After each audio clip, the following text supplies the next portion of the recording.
உங்களை பார்த்துட்டு போகணும்னு தோணுச்சுமா. என்ன கௌரி, என்னாச்சு உனக்கு?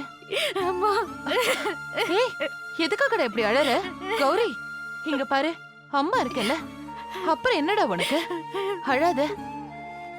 கோர்ட்ல ஏதாவது பிரச்சனையா? இல்லம்மா. அப்புறம் வக்கீல் அம்மா ஏதாவது திட்டினாங்களா? அப்பாக்கு இந்த நிலைமை ஏற்பட்டுச்சேன்னு அத நினைச்சு அழறியா? இல்லம்மா, அதெல்லாம் இல்ல. ஏதாவது பசங்க எதுவும் கிண்டல் பண்ணாங்களா?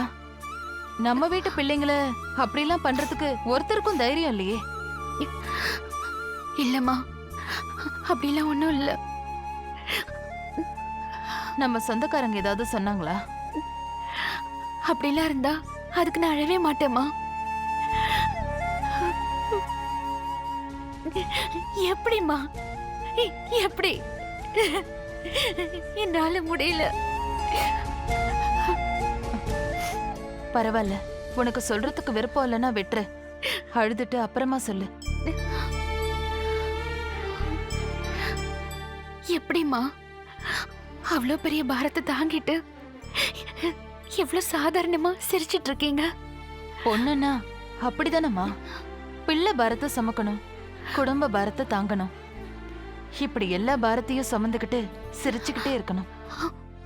அதான பெண் ஜென்மத்துக்கு விதிச்சிருக்கிற பொறுப்பு. எத்தனையோ பாரத்தை சுமந்துக்கிட்டு சுத்துறதுனால தானே பூமிய பூமாதேவின்னு சொல்றாங்க.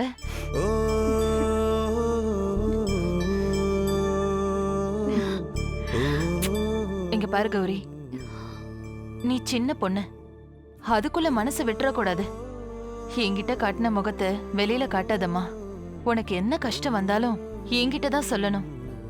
அப்பா அம்மா கிட்ட கூட உன் கஷ்டத்தை காட்டக்கூடாது.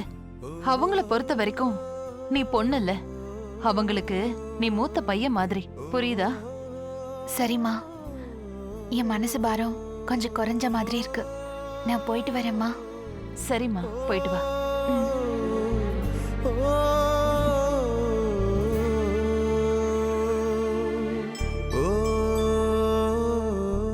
நல்ல வேளை நான் உணர்ச்சி வசப்பட்டு அவங்கள பத்தி எனக்கு தெரிஞ்ச உண்மையை காட்டாம இருந்துட்டேன்.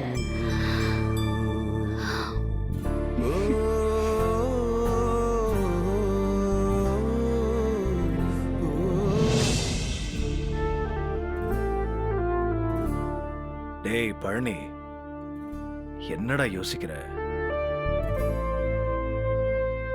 டேய், ரொம்ப வலிக்குதாடா? அதெல்லாம் ஒண்ணும் இல்லடா. டேய், எனக்காக சொல்லாதடா. இல்லடா பழனி, எனக்கு இருக்கிற ஒரே நல்ல ஸ்நேகிதன் நீ ஒருத்தன்தான். உன்கிட்ட நான் பொய் சொல்லுவேனா? இல்லடா, ஏற்கனவே நான் ரொம்ப குற்ற உணர்வோட இருந்துகிட்டு இருக்கேன். இப்போ உன் காயத்தை பார்த்ததும் என்ன நானே நொந்துக்கிறேன். டேய், எதுக்குடா? அட போடா. நீ ஆலப்புழால இருந்தப்போ எவ்வளவு சந்தோஷமா இருந்த. நீயும் சரி, உன் பிள்ளைங்களும் சரி, என் தங்கச்சி அன்னக்குடியும் சரி, எவ்வளவு நல்லா இருந்தீங்க. ஒரே ஒரு கட்டஞ்சாயா போதும், அதுலயே நீங்க எல்லா கவலையுமே மறந்துடுவீங்களே.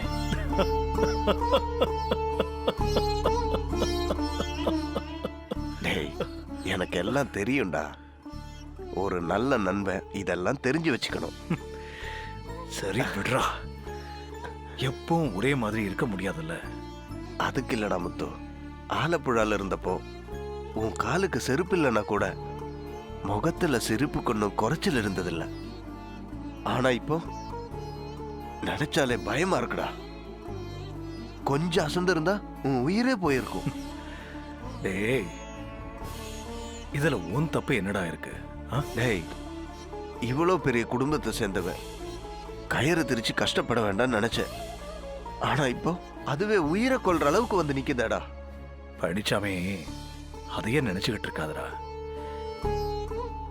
எனக்கு நல்லது செய்யணுங்கிற பாசத்தோட நீ செஞ்ச. இப்போ உன் பாசத்துக்கு என்னடா குறை? உறவுகளுக்குள்ள 1000 பிரச்சனைகள் வந்தாலும் உனக்கும் எனக்கும் எந்த பிரச்சனைகளும் வந்ததில்லை. ஒரு நல்ல நாள் விசேஷம்னா கூட நம்ம 2 பேர் குடும்பமும் கூடாம இருந்ததில்ல. அதுல ஏதாவது விரிசல் வந்தாதான் நீயோ நானோ வருத்தப்படணும். டேய் முத்து, என்ன மன்னிச்சிடுறா. டேய், இங்க தாண்டா நீ தப்பு பண்ற. நமக்குள்ள என்னடா இதெல்லாம்? இல்லடா முத்து, நீ என்னதான் சமாதானம் சொன்னாலும் என் மனசு ஆறாதடா. அதெல்லாம் ஒண்ணும் இல்லடா. சரியா? சரிடா முத்து, ஜாக்கிரதையா இரு. அப்பப்ப எனக்கு ஃபோன் பண்ணு, சரியா? உனக்கு ஃபோன் பண்றதா? என்னடா, நீதான் கேரளாவுக்கு வியாபார விஷயமா அப்பப்போ ஓடிக்கிட்டே இருக்கியே. உன்னை எங்க பிடிக்கிறது, எப்படி ஃபோன் பண்றது? டேய், பாதி நாள் நான் இங்க தான்டா இருக்கேன். நீ ஒரு குரல் கொடுத்தா நான் ஓடி வந்துட போறேன். குரல் கொடுத்தா ஓடி வந்துருவியா? சரிடா, உடம்ப பாத்துக்கோ, நான் வரேன். ஜாக்கிரதையா போயிட்டு வாடா.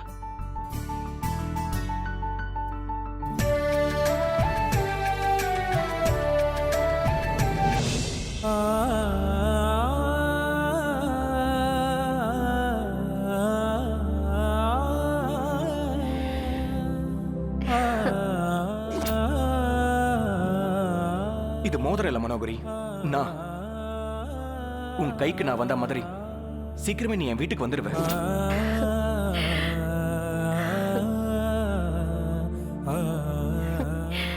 டேய் வேல்முருகா, உனக்கு என்ன என் மேல அவ்வளவு லவ்வா?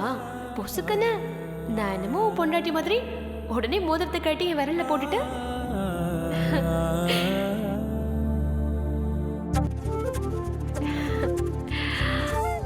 எப்படி உன் கைவரல் இந்த மோதிரத்தை சாதாரணமா போட்டணும், அதே மாதிரி இன்னும் சொல்லணும்னா அதை விட ரொம்ப சாதாரணமா உன் கழுத்துல தாலியையும் கட்டுவேன்.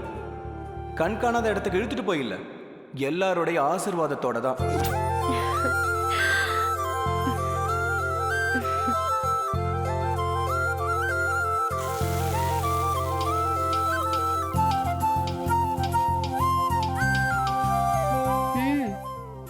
மற்ற பிள்ளைங்கன்னா பசியை பொறுத்துக்கும்.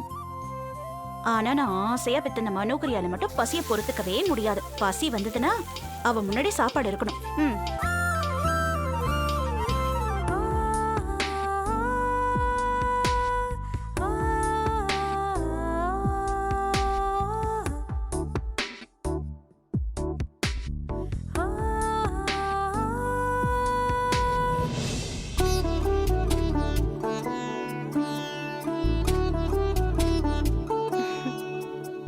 என்ன வேல்முருகா, எப்படிரா நீ மனசுக்குள்ள வந்த? திருட்டு பயலே, நான் தான் என் மனசுக்குள்ள யாரும் வந்துடக்கூடாது, பெரிய போலீஸ்காரியா வரணும், இந்த நாட்டுக்கு உண்மையா இருக்கணும், எங்க குடும்பத்துக்கு உதவியா இருக்கணும்னு சொல்லி இந்த காதல் கத்திரிக்காய் இதெல்லாம் வேண்டான்னு விலகியே இருந்த.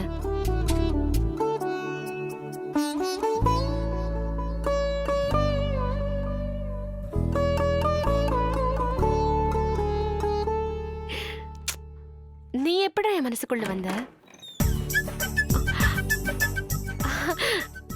அக்கா? ஆமா, நான் உனக்கு அக்காதான். பின்ன என்ன, தங்கச்சியா? அக்கா, அது வந்துக்கா, அது வந்து ஏய், அது உன் சிரிப்பும் சரியில்லை, பார்வையும் சரியில்லை. என்ன திருட்டுத்தனம் பண்ற? அக்கா, அது இப்போ உங்ககிட்ட சொல்ல முடியாத ஒரு திருட்டுத்தனம் அக்கா. என்னடி, சொல்லலாமா வேண்டாமான்னு யோசிக்கிறியா? ஏய், நான் வெறும் கௌரி இல்லடி, கௌரி BABL. சொல்லு, அம்மா வச்சிருந்த பணத்தை சுருட்டிட்டியா? ஹலோ மிஸ் BABL, யாரை பார்த்து திருட்டு பட்டம் கட்டுறீங்க? இந்த மனோகரி போலீஸ் ட்ரைனிங்காக வெயிட் பண்ணிக்கிட்டு இருக்கா. இல்ல இல்ல இல்ல, உன்கிட்ட ஏதோ தப்பு இருக்கு, நான் கண்டுபிடிக்கிறேன்.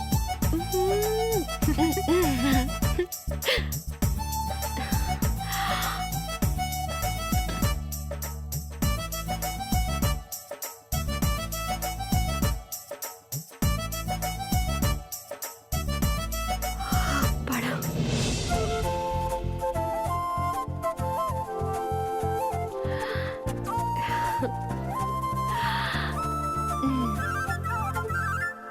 இந்த சின்ன மோதிரத்தையே என்னால மறைச்சு வைக்க முடியலையே. இந்த பாழா போன காதல நான் எப்படி மறைச்சு வைப்பேன்? தெரிஞ்சா என் அக்காக்காரி என்னை குற்றவாளி கூண்டுல நிறுத்திடுவாளே. வேல்முருகா சொல்லப்பா, எப்படி ராஜா, எப்படி என் இதயத்துக்குள்ள நுழைஞ்ச?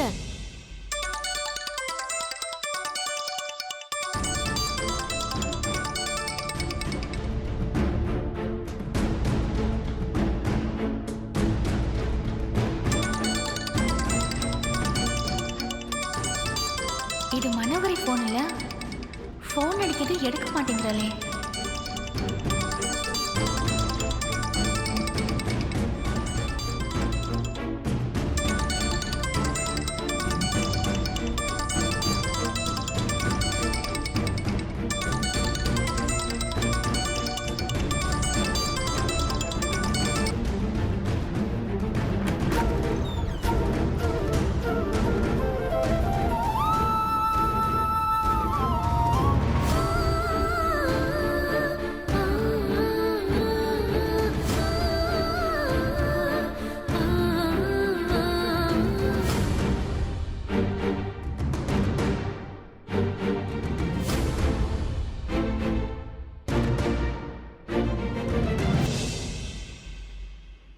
மனோ,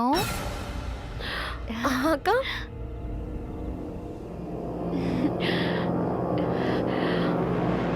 என்ன மனோகரி, எந்த உலகத்துல இருக்க? அக்கா அதெல்லாம் ஒண்ணும் இல்லையே அக்கா. கால் தரையில தான் நிக்குதா இல்ல காத்துல மிதக்குதா? அக்கா என்னக்கா ஏன் இப்படி எல்லாம் பேசுறீங்க? இல்ல, உன் செல்லு ரொம்ப நேரம் ரிங் ஆயிட்டே இருக்கு. அந்த சத்தம் கூட கேட்காம உன் கவனம் எங்க இருக்குன்னு கேக்குறேன். அது அது அது ட்ரைனிங். ட்ரைனிங் ஆர்டர் எப்ப வரும்னு யோசிச்சுக்கிட்டு இருக்கேன்க்கா. எது உனக்கு வரணுமோ அது வரல, ஆனா வரக்கூடாததெல்லாம் வந்திருக்கு. அக்கா கவனிச்சதால சொல்றேம்மா. போ போய் யாரு போன் பண்ணாங்கன்னு பாரு. ஏதாவது அவசர அழைப்பா இருக்க போகுது.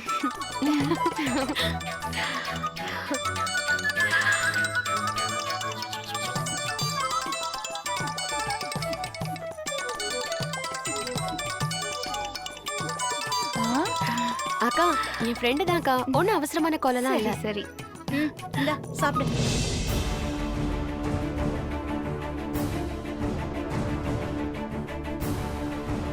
அம்மா நான் அப்புறமா சாப்பிட்டுக்கிறேன்மா. ஏய், என்ன சொன்ன? அப்புறமா சாப்பிட்டுக்கிறியா? அம்மா எனக்கு பசி இல்லம்மா. பசிக்கலையா? ஆமா.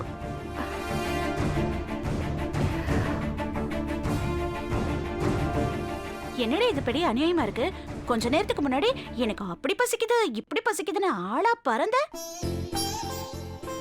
அவசர அவசரமா சமைச்சு எடுத்துட்டு வந்தா பசிக்கலன்னு ரொம்ப சாதாரணமா சொல்ற. அது ஒண்ணு இல்லம்மா, பசி வந்தா பத்தும் பறந்து போகும்னு சொல்லுவாங்க. பாவம் என் தங்கச்சிக்கு எது வந்ததால பசி பறந்து போச்சுன்னு தெரியலையே.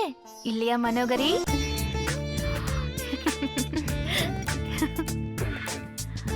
மனோகரி, இந்த உலகத்துல எது நிரந்தரமோ இல்லையோ, ஆனா இந்த பசி இருக்கே அது நிரந்தரம். படிச்சவன் படிக்காதவன் ஏழை பணக்காரன்னு அதுக்கு எந்த வித்தியாசமும் தெரியாது. வர வேண்டிய நேரத்துல கரெக்டா வந்துரும். உனக்கும் வரும், அப்ப சாப்பிட்டுக்கோ. என்ன இவ திடீர்னு தத்துவம் எல்லாம் பேசிட்டு போறா? சரி அம்மா ஊட்டி விடுறேன், நீ சாப்பிடு. அம்மா வேண்டாம்மா, நான் அப்புறமா சாப்பிட்டுக்கிறேன். என்னவோ போ, உன் சாப்பாட்டை ரூம்ல வைக்கிறேன், உனக்கு எப்ப வேணுமோ சாப்பிட்டுக்கோ. நல்ல பொண்ணு.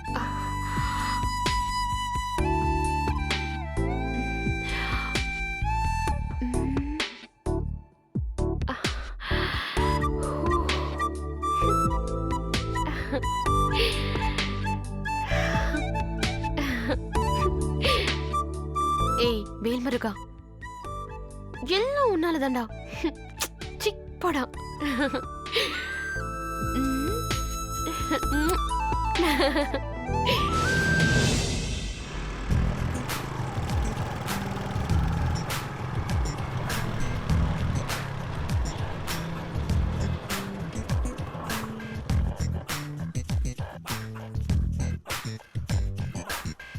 ஹாய். என்ன ஃபாலோ பண்றதை தவிர உங்களுக்கு வேற வேலையே இல்லையா? இல்ல மேடம், எனக்கு வேற வேலை இருக்கு. சீனியர் லாயர் மிஸ்டர் ஆர்கே கிட்ட நான் ஜூனியரா ஜாயின் பண்ணிருக்கேன். அதுக்கு நான் என்ன பண்றது? அட, எங்களுக்கும் இனிமே வேலை இருக்குல்ல, அதனால தான். அடிக்கடி நம்ம பார்த்துக்க முடியாதுல்ல, அதனால அதனால என் ஃபோன் நம்பரை நீங்க வாங்கிக்கோங்க, உங்க ஃபோன் நம்பரை எனக்கு கொடுங்க. நாம ஏன் ஃபோன் நம்பரை ஷேர் பண்ணிக்கணும்? நமக்குள்ள என்ன இருக்கு? தேவை இருந்தா தான் ஷேர் பண்ணிக்கணுமா? எதுக்குங்க அனாவசியமா பயப்படுறீங்க? நம்ம 2 பேரும் ஜூனியர்ஸ். ஃபோன் நம்பர் வச்சுக்கிட்டா கேஸ்ல ஏதாவது டவுட் வந்தா ஃபோன் பண்ணி பேசிக்கலாம் இல்லையா? ஒரு நிமிஷம் இருங்க.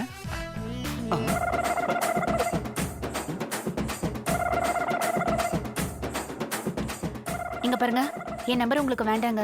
என் நம்பரை நீங்க வச்சுக்கவும் வேண்டாம். மேடம் ப்ளீஸ் மேடம், உங்க போனை ஒரு நிமிஷம் கொடுங்களேன். அதெல்லாம் தர முடியாதுங்க. மேடம் மேடம் மேடம் ஒரு நிமிஷம். என் போனை காணுங்க. அதுக்கு நான் ஏன் போனை தரணும்?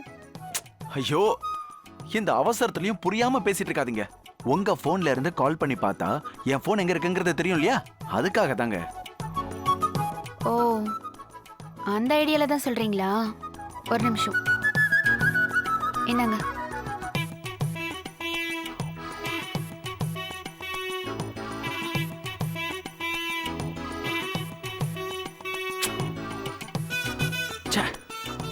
போன் ரிங் ஆகுது, எவனும் எடுக்க மாட்டேங்கிறானே.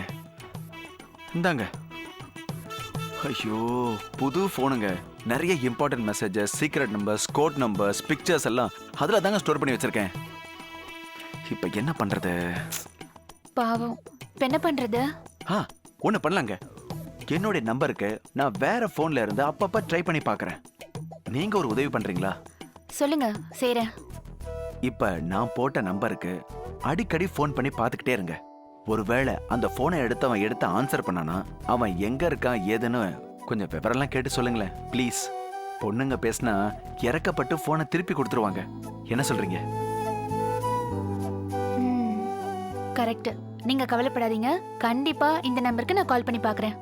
என்கிட்ட பேசினாங்கன்னா நான் உடனே உங்களுக்கு இன்ஃபார்ம் பண்றேன். ரொம்ப தேங்க்ஸ்ங்க.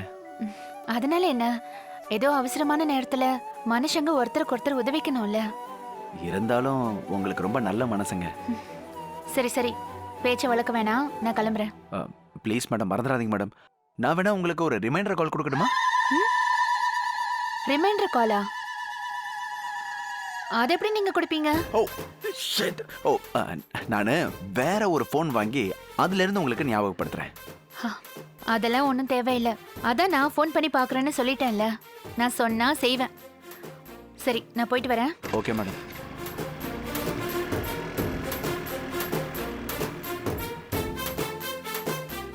பரவாயில்லடா, நீ கொஞ்சம் தேறிட்ட போல இருக்கே. இந்த போனை சாக்கா வச்சுக்கிட்டு நான் அடிக்கடி உங்ககிட்ட பேசிக்கலாம். முத்துப்பாண்டி, முத்துப்பாண்டி. அண்ணே வாங்கண்ணே. அண்ணகுடி, அண்ணகுடி. என்னங்க?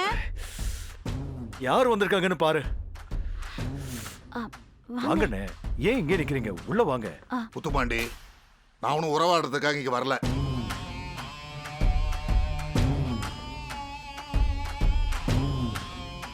என்ன அப்படி சொல்றீங்க?